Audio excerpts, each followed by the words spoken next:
Peggy 16.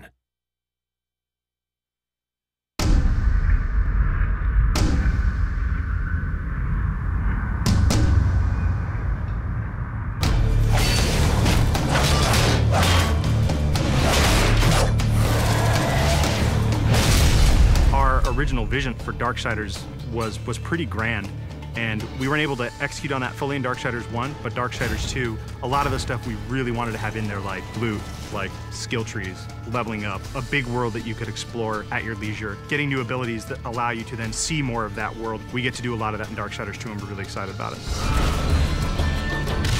When we were coming up with the loot for the game, we had a lot of fun. We knew the weapon types and the armor and stuff that Death would wear, but obviously we want to have a lot of variety and allow people to really make their guy look different from their friends. Let me tell you about loot. It's the best new feature we're adding to Darksiders 2. You get to pick whatever gear you want to use. Do you want to use a heavy axe? Do you want to use a faster set of claws?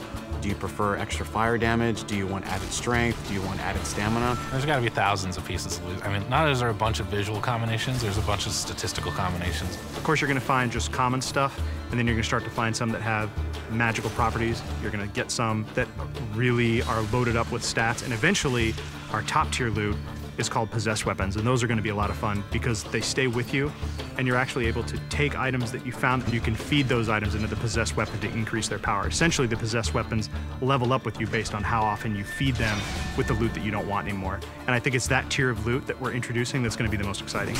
In Darksiders 2, we've got a skill tree.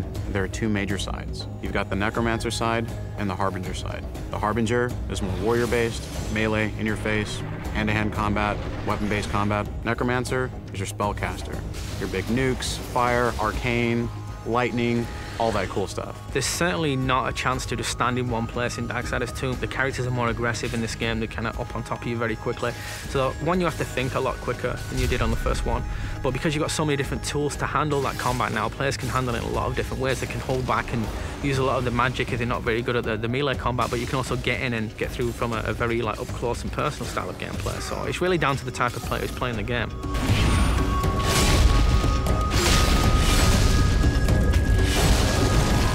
It's absolutely worth playing the game for the second time. We hold back some of our really high-end, powerful loot items for the second read-through.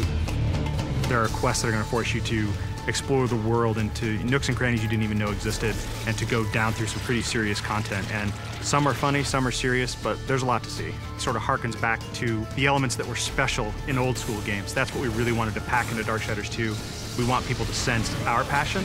It's a game made for gamers by gamers.